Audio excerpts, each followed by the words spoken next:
Good morning class. Today's topic is equilibrium and objective of firms.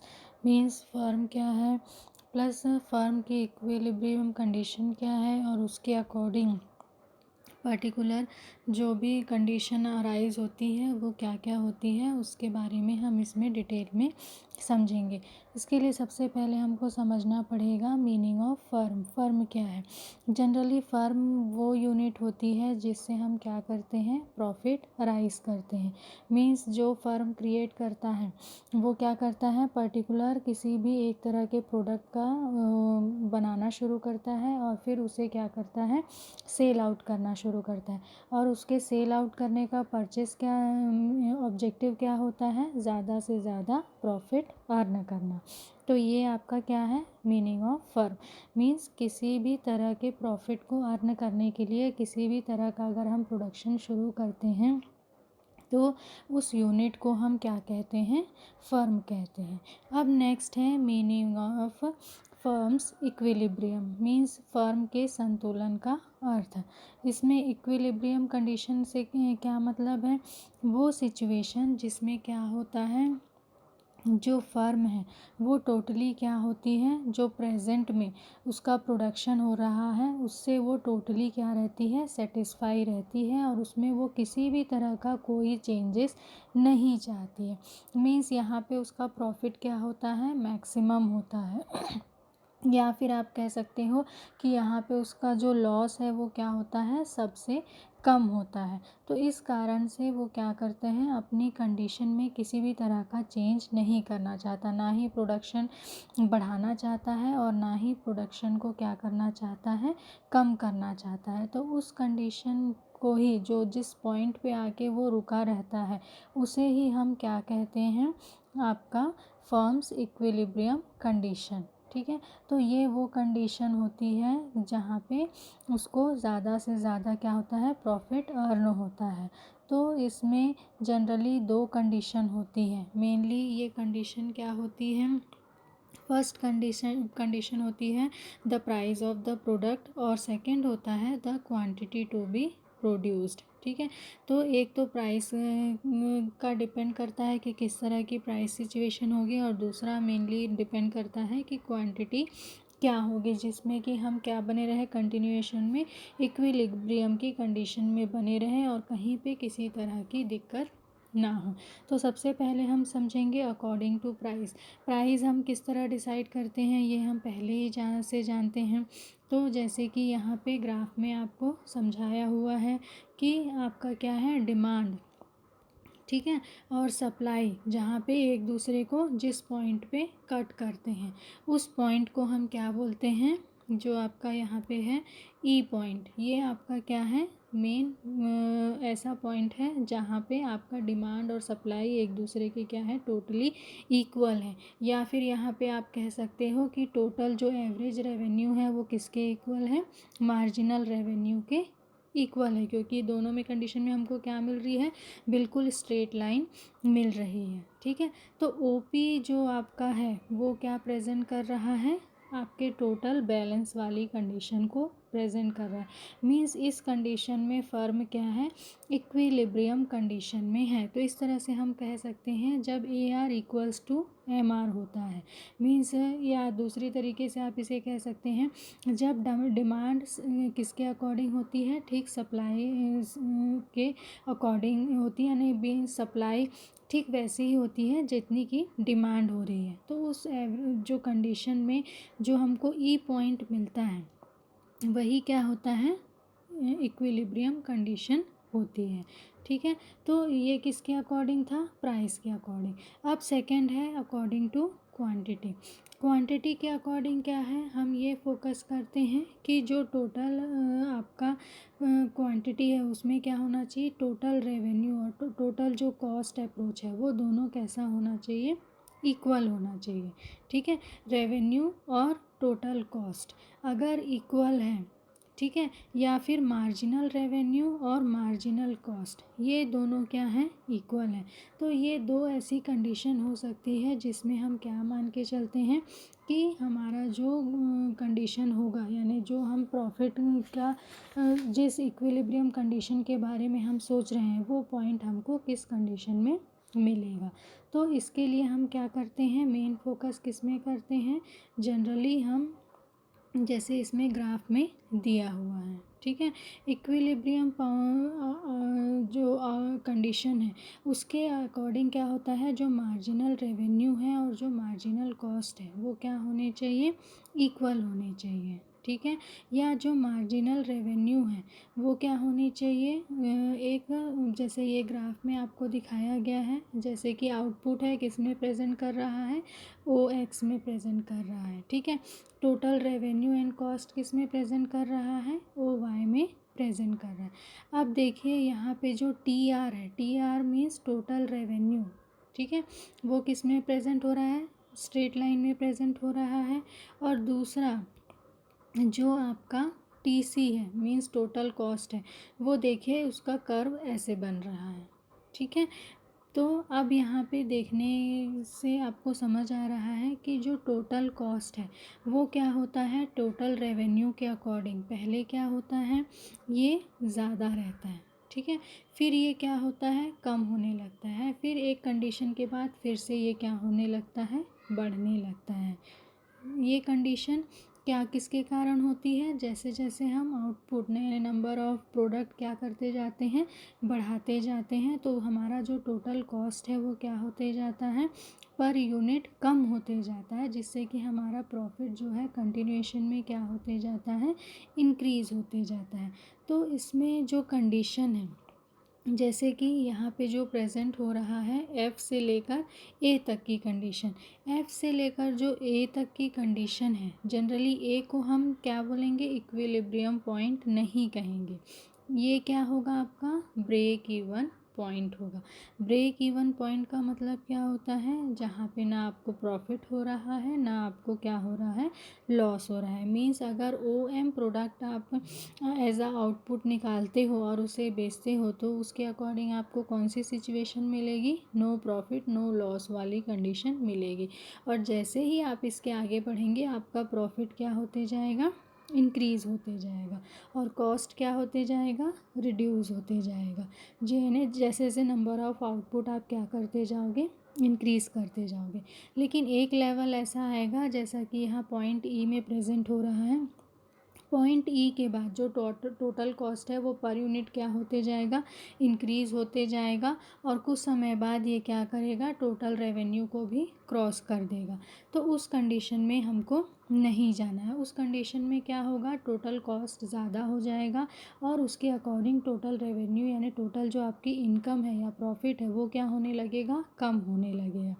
तो यहाँ पे सबसे ज़्यादा प्रॉफिट वाली कंडीशन जो हमको प्रेजेंट हो रही है वो कहाँ पे हो रही है आपकी, यहाँ पे बी ई जो लाइन है वहाँ पे, क्योंकि यहाँ पे जो गैप है वो सबसे ज़्यादा है, बाकी जगह भी गैप है लेकिन वो as to compare B E के क्या है, कम है। मीन्स सबसे मैक्सिमम जो प्रॉफिट हो रहा है हमको कहाँ पे हो रहा है, बी ई पॉइंट पे हो रहा है।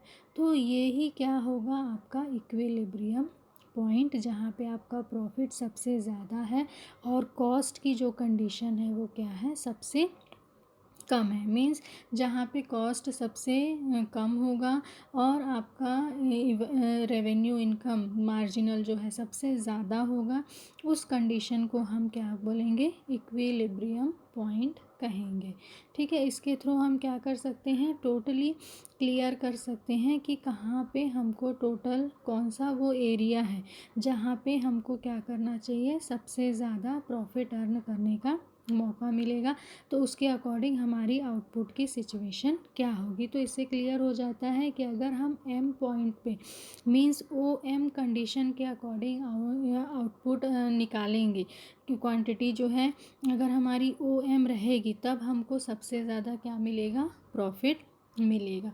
तो हम M1 पे भी फोकस नहीं करेंगे, M2 पे भी फोकस नहीं करेंगे, हम किस पे फोकस करेंगे, M पे, और उसी में ही कंटिन्यूएशन में फिक्स रहने की कोशिश करेंगे, क्योंकि यहाँ पे क्या है, कॉस्ट सबसे कम है और रेवेन्यू क्या है आपकी सबसे ज़्यादा है। तो ये क्या हो गई, कौन सी कंडीशन, जिसके अकॉर्डिंग आप क्या करते हैं, एनालिसिस करते हैं कि पर्टिकुलर जो फर्म है उसकी इक्विलिब्रियम कंडीशन क्या होती है। अब इसी का सेकंड मेथड है। सेकंड मेथड में आपका क्या आता है, इसमें आपका रहता है कि जो आपका मार्जिनल जो रेवेन्यू है वो क्या होता है, मार्जिनल कॉस्ट के इक्वल होता है। ठीक है, इसमें अगर ये कंडीशन है, मींस क्या हो रहा है, फर्म को सबसे ज़्यादा क्या हो रहा है, प्रॉफिट हो रहा है, means MR is equal to क्या होना चाहिए, MC वाली कंडीशन होनी चाहिए। अगर MR is equal to MC है, मींस मार्जिनल रेवेन्यू किसके इक्वल है, मार्जिनल कॉस्ट के इक्वल है, मींस हमको सबसे ज़्यादा बेनिफिट उसका मिल रहा है। फॉर एग्ज़ाम्पल जैसे यहाँ पे ये जो ग्राफ दिया है, इससे क्या हो रहा है, ये सारी चीज़ें क्लियर हो रही हैं। इसमें 3 ग्राफ दिए हैं। पहले ग्राफ में देखिए जो मार्जिनल कॉस्ट है वो कहाँ से आ रही है, नीचे से ऊपर जा रही है। ठीक है, सेकंड में देखिए मार्जिनल कॉस्ट ऊपर से नीचे जा रही है, और थर्ड में आप देखेंगे कि मार्जिनल कॉस्ट पहले नीचे आता है, फिर कहाँ जाता है, ऊपर जाता है। ठीक है, ये 3 कंडीशन में ग्राफ है। तो इसमें जो फर्स्ट कंडीशन है, फर्स्ट कंडीशन के अकॉर्डिंग अगर जब मार्जिनल कॉस्ट जो है किसके नीचे से जाती है, मार्जिनल रेवेन्यू के नीचे से काटते हुए फिर ऊपर जाती है, उस कंडीशन में जो P पॉइंट आपको दिख रहा है, P पॉइंट किसको प्रेजेंट करेगा, इक्विलिब्रियम कंडीशन को प्रेजेंट करेगा। ठीक है, तो इसके अकॉर्डिंग इक्विलिब्रियम कंडीशन कहाँ पे है, P पॉइंट पे है। अब देखिए सेकंड में क्या हो रहा है, जो आपका मार्जिनल कॉस्ट है वो मार्जिनल रेवेन्यू को कट कर रहा है, लेकिन कहाँ से आ रहा है, ऊपर से नीचे आ रहा है, नीचे से ऊपर नहीं जा रहा, ऊपर से नीचे आ रहा है।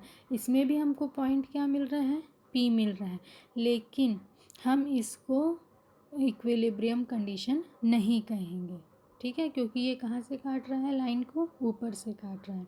अब थर्ड में देखिए, थर्ड में 2 बार काट रहा है, एक बार ऊपर से काट रहा है, एक बार नीचे से काट रहा है, जैसे कि हमने पहले के ग्राफ में समझा था। ठीक है, तो इस कंडीशन को में P को हम इक्विलिब्रियम कंडीशन नहीं मानेंगे, किसको इक्विलिब्रियम कंडीशन मानेंगे, S को इक्विलिब्रियम कंडीशन मानेंगे। अब S को यहाँ पे क्यों इक्विलिब्रियम कंडीशन मानेंगे, क्योंकि जो MC आपका है, ठीक है, टोटल मार्जिनल कॉस्ट जो है वो यहाँ पे ऊपर से कट कर रहा है, लेकिन यहाँ से कहाँ पे कट कर रहा है, नीचे से कट कर रहा है। तो जब नीचे से ऊपर की ओर मार्जिनल कॉस्ट मार्जिनल रेवेन्यू को कट करता है, तो उस पॉइंट को हम क्या कहते हैं, इक्विलिब्रियम पॉइंट कहते हैं। इसलिए S इक्विलिब्रियम पॉइंट होगा, P इक्विलिब्रियम पॉइंट नहीं होगा। ठीक है, ये आपका क्या है, इक्विलिब्रियम कंडीशन किसके according, according to second condition. Means first और सेकंड में बहुत ज़्यादा डिफरेंस नहीं है, लेकिन फिर भी थोड़ा इजीनेस लाने के लिए 2 मेथड का क्या किया गया है, यूज़ किया गया। अब इसी चीज़ को फिर से टेबल से समझाई गई है। ठीक है, जो MC is equal to MR वाली कंडीशन है उसको यहाँ पे फिर से किसके थ्रू समझाया गया है, टेबल के थ्रू समझाया गया। अब टेबल में देखिए यूनिट बन रहे हैं, 0 से शुरू हो रहा है, कहाँ तक जा रहा है आपका, 6 तक जा रहा है। ठीक है, टोटल रेवेन्यू आपका दिया हुआ है, टोटल MR आपका दिया हुआ है, टोटल कॉस्ट दिया हुआ है, मार्जिनल कॉस्ट आपका दिया है, और उसके अकॉर्डिंग क्या दिया हुआ है, प्रॉफिट दिया हुआ है। ठीक है, अब हमको क्या करना है, अब हमको फोकस करना है किस पे, कि कौन सी सिचुएशन हमारे लिए बेस्ट होगी। अब ज़ीरो प्रोडक्शन में हमको क्या मिल रहा है, यहाँ पे ज़ीरो मिल रहा है। ठीक है, प्रॉफिट नहीं हो रही, ना प्रॉफिट है ना लॉस है। ठीक है, 1 यूनिट में क्या हो रहा है, नुकसान हो रहा है, माइनस है, मीन्स क्या हो रहा है, आपको लॉस हो रहा है, -4 रुपीज़ का लॉस हो रहा है। 2 यूनिट बनाते हैं तो भी आप लॉस में जाते हैं, 3 यूनिट बनाते हैं तो आप क्या होते हैं, फ़ायदे में जाते हैं, फिर 5 में भी आपको फ़ायदा है, 6 में भी आपको क्या है, फ़ायदा है। कंटिन्यूएशन में आप किस में आ रहे हैं, प्रॉफिट में बढ़ते जा रहे हैं। अब इसमें से कौन सी कंडीशन है जो इक्विलिब्रियम को प्रेजेंट कर रही है, तो हम कहेंगे 5। ठीक है, अब 5 क्यों प्रेजेंट कर रही है, देखिए 5 में टोटल जो आपका MR है, हमको किस में ध्यान रखना है, MR, और किस में, MC में। मीन्स मार्जिनल रेवेन्यू और मार्जिनल कॉस्ट क्या होनी चाहिए, इक्वल होनी चाहिए। और ये कहाँ पे हो रहा है, जब हम प्रोडक्शन करते हैं टोटल 5 यूनिट का, उस कंडीशन में जो मार्जिनल रेवेन्यू है और जो मार्जिनल कॉस्ट है, दोनों कितने हैं, 16 है। ठीक है, प्रॉफिट भी यहाँ पे सबसे ज़्यादा मिल रहा है उस कंडीशन में, मीन्स +10 आपको क्या मिल रहा है, प्रॉफिट भी मिल रहा है। तो सारी चीज़ें आपको क्या कर रही हैं, बता रही हैं कि जब MR = MC होगा, मीन्स आपको प्रॉफिट क्या होगा, सबसे ज़्यादा उस कंडीशन में होगा। तो उस कंडीशन को हमको ध्यान में रखकर और उसे इक्विलिब्रियम पॉइंट को लेकर हमको कंटिन्यूएशन में उसी कंडीशन में आगे बढ़ते रहना और उसमें किसी तरह का चेंज हमको नहीं करना है। ठीक है, तो ये क्या है आपकी इक्विलिब्रियम कंडीशन अकॉर्डिंग टू किसके, टेबल के अकॉर्डिंग। इसमें ग्राफ में भी क्लियर है, जैसे कि ग्राफ में भी यहाँ पे दिया है MR = MC, जो आपको सिंगल लाइन हमेशा मिलती है। ठीक है, स्ट्रेट लाइन मिलती है। उस स्ट्रेट लाइन में क्या हो रहा है, कौन से पॉइंट पे, E पॉइंट पे। ठीक है, E पॉइंट पे देखिए ये लाइन जो है यहाँ से नीचे आई और यहाँ से कहाँ गई, ऊपर गई, मार्जिनल कॉस्ट। ठीक है, मार्जिनल कॉस्ट कहाँ पे कट कर रही है, B पे भी कट कर रही है, E पे भी कट कर रही है। दोनों कंडीशन में MR = क्या है, MC है। लेकिन यहाँ पे ये ऊपर से नीचे कट कर रही है, इसलिए इसको हम इक्विलिब्रियम पॉइंट नहीं मानते, इसको हम क्या मानते हैं, ब्रेक इवन पॉइंट। और जैसे ही ये नीचे आके फिर ऊपर जाती है और जिस पॉइंट पे कट करती है उसको हम क्या बोलते हैं, आपका इक्विलिब्रियम पॉइंट, जहाँ पे MR = क्या होता है, AR, या MR = MC होता है। ठीक है, तो इस इक्विलिब्रियम कंडीशन में हमको क्या होता है, बेनिफिट या कह सकते हैं प्रॉफिट जो होता है वो क्या होता है, मैक्सिमम होता है। और यहाँ पे क्या होता है, नो प्रॉफिट नो लॉस वाली कंडीशन होती है। तो हमको कौन सा कंडीशन चाहिए, मैक्सिमम प्रॉफिट वाली कंडीशन चाहिए, जो कौन से पॉइंट पे मिल रही है, E पॉइंट पे मिल रही है। इसलिए इक्विलिब्रियम कंडीशन इसके अकॉर्डिंग कौन सी होगी, E पॉइंट वाली होगी। ठीक है, तो ये दो कंडीशन है जिसके अकॉर्डिंग हम एनालिसिस करते हैं, किसकी, फर्म की इक्विलिब्रियम कंडीशन की एनालिसिस करते हैं और टोटल ये कंफर्म करते हैं कि ये जो पॉइंट है, ठीक है, उसके अकॉर्डिंग हमको सेम कितना आउटपुट प्रोड्यूस करना है और किस प्राइस पे उसे सेल आउट करना है कि हमको ज़्यादा से ज़्यादा मैक्सिमम प्रॉफिट क्या हो, अर्न हो। तो इसमें हम सारी सिचुएशन का ज़्यादा से ज़्यादा ध्यान रखने की कोशिश करते हैं और फिर उसके अकॉर्डिंग एनालिसिस करते हैं कि किस मैक्सिमम प्राइस पे नंबर ऑफ़ कितने प्रोडक्ट को हम बेचें तो हमें इक्विलिब्रियम की कंडीशन मिले और ज़्यादा से ज़्यादा हम प्रॉफिट क्या कर सकें, अर्न कर सकें। और उसके अकॉर्डिंग क्या हो, प्रोडक्ट क्वालिटी भी लोगों को पसंद में आए। यानी हर एक चीज़ पे फोकस करके एक ऐसा इक्विलिब्रियम पॉइंट कंपनी क्या करती है, फर्म क्या है, डिसाइड करती है कि इस कंडीशन में हमको हमेशा क्या करते रहना है, फॉलो करते रहना है। इसमें बहुत ज़्यादा चेंजेस नहीं करना। अप एंड डाउन होते हैं अलग अलग सिचुएशन के अकॉर्डिंग, फॉर एग्ज़ाम्पल कंपटीशन के अकॉर्डिंग, गवर्नमेंट रूल्स या नॉर्म्स के अकॉर्डिंग, लेकिन वो उसी चीज़ पे बने रहने की क्या करते हैं, ज़्यादा से ज़्यादा कोशिश करते हैं, जिससे कि उनको उसी फ्लो में इक्विलिब्रियम कंडीशन मिलते रहे और उसमें किसी तरह का कोई चेंज ना हो। अब इक्विलिब्रियम कंडीशन में भी दो कंडीशन होता है, एक होता है शॉर्ट पीरियड और एक होता है long period. Short run equilibrium of the firm और सेकंड होता है long run equilibrium of the firm. अब इसमें सबसे पहले हम समझेंगे शॉर्ट टर्म।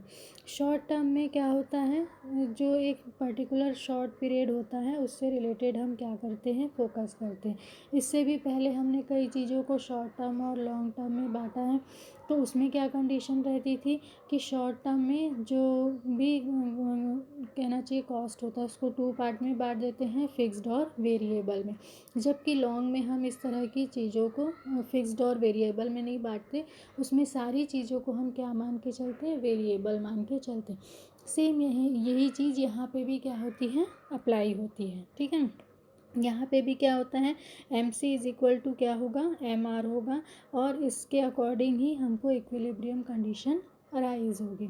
तो यहाँ पे फिक्स्ड और वेरिएबल पर फोकस करते हैं। जो फिक्स्ड है वो तो कंटिन्यूएशन में फिक्स्ड होगा, चेंजेस सिर्फ किस में होंगे, वेरिएबल में होंगे। अकॉर्डिंग टू चेंजेस जो वेरिएबल में हो रहे हैं उसमें भी जो फ्लक्चुएशन होता है उसके अकॉर्डिंग हमारा रेट क्या होगा और पर्टिकुलर कितने नंबर ऑफ आउटपुट होंगे पर्टिकुलर शॉर्ट टाइम पीरियड के लिए, जिससे कि इक्विलिब्रियम कंडीशन हमेशा बनी रहे, जिससे कि हमारा जो प्रॉफिट है वो कंटिन्यूएशन में एक जैसा बने रहे। लेकिन इसमें फिर भी एक दिक्कत है कि इसमें जो प्रॉफिट है इसकी 3 कंडीशन होती है, किसमें, शॉर्ट टर्म में। ठीक है, शॉर्ट टर्म में जो प्रॉफिट है उसकी 3 कंडीशन होती है। पहली कंडीशन के अकॉर्डिंग आपका क्या होता है कि आपका जो एवरेज रेवेन्यू है, ठीक है, वो किसके इक्वल होता है, जो एवरेज कॉस्ट है उससे बड़ा होता है। ठीक है, इसमें क्या होता है, इसको हम बोलते हैं सुपर नॉर्मल प्रॉफिट। अब सुपर नॉर्मल प्रॉफिट मीन्स आपका जो रेवेन्यू है वो किससे ज़्यादा होगा, कॉस्ट से ज़्यादा होगा। उस कंडीशन में आपको प्रॉफिट क्या होगी, जितनी आपने सोची है यानी नॉर्मल से भी ज़्यादा आपको प्रॉफिट उस कंडीशन में होगा, क्योंकि रेवेन्यू आपका क्या है, ज़्यादा है, किससे, एवरेज कॉस्ट से। सेकंड कंडीशन होती है जहाँ पे एवरेज रेवेन्यू इक्वल होता है एवरेज कॉस्ट के। उस कंडीशन में क्या होता है, इक्विलिब्रियम कंडीशन होती है, और इसमें क्या होता है, जो रेवेन्यू है वो किसके इक्वल होता है, एवरेज कॉस्ट के इक्वल होता है। ध्यान रखिएगा हम किसकी बात कर रहे हैं, एवरेज कॉस्ट और एवरेज रेवेन्यू की, टोटल कॉस्ट टोटल रेवेन्यू की बात नहीं कर रहे हैं। इक्विलिब्रियम पॉइंट में अलग अलग कंडीशन हो सकती है, किसके अकॉर्डिंग, मार्जिनल के अकॉर्डिंग या एवरेज के अकॉर्डिंग। ठीक है, तो ये एवरेज के अकॉर्डिंग यहाँ पे कंसेप्ट है। उसके बाद लास्ट कंडीशन है जब एवरेज रेवेन्यू क्या होता है, कम होता है एवरेज कॉस्ट के अकॉर्डिंग। उस कंडीशन में क्या होता है, हमको लॉस वाली कंडीशन मिलती है। तो पहले कंडीशन में क्या होता है, सुपर नॉर्मल प्रॉफिट, दूसरे में हमको क्या मिलता है, नॉर्मल प्रॉफिट, और थर्ड में क्या मिलता है, लॉसेस। ठीक है, तो इसी में हमको कंटिन्यूएशन में क्या बनाने की ज़रूरत पड़ती है, बैलेंस बनाए रखने की ज़रूरत पड़ती है, जिससे कि कंटिन्यूएशन में हमको वही प्रॉफिट अर्न हो जो हम क्या कर चाहते हैं, ज़्यादा से ज़्यादा अर्न करना चाहते हैं। फिर नेक्स्ट है long run equilibrium of the firm. Long period में इसका क्या इफ़ेक्ट पड़ता है, मेन जब लॉन्ग पीरियड की बात आती है तो जो कंडीशन है जनरली जो प्रॉफिट की, उसकी एक ही कंडीशन होती है, और वो किससे रिलेट करती है, नॉर्मल प्रॉफिट से रिलेट करती हैं, जहाँ की M C is equal to M R is equal to A R. Means जो एवरेज रेवेन्यू है वो मार्जिनल रेवेन्यू और मार्जिनल कॉस्ट के हमेशा क्या रहती है, इक्वल रहती है, क्योंकि ये लॉन्ग टाइम पीरियड रहता है, लंबे समय तक आपको रन करना रहता है, तो उसके अकॉर्डिंग लंबे रन में सिचुएशन जो है हमेशा एक जैसी बने रहती है, बहुत ज़्यादा इसमें चेंजेस नहीं होते, और चेंजेस होते भी हैं तो टोटली चेंजेस होते हैं, मीन्स इसमें फिक्स्ड या वेरिएबल वाली कंडीशन नहीं होती। सारी चीज़ों को क्या मान के चलते हैं, हम वेरिएबल मान के चलते हैं, और उसके अकॉर्डिंग क्या करते हैं, सारी चीज़ों को सॉल्व करने की कोशिश करते हैं। तो ये क्या है आपका शॉर्ट रन और लॉन्ग रन इक्विलिब्रियम। अब इसमें कुछ डिफरेंस भी हैं जो आप अभी तक समझ गए होंगे, जैसे factor can not be change, किसमें, शॉर्ट रन में, जबकि लॉन्ग रन में क्या होते हैं, फैक्टर चेंज होते हैं।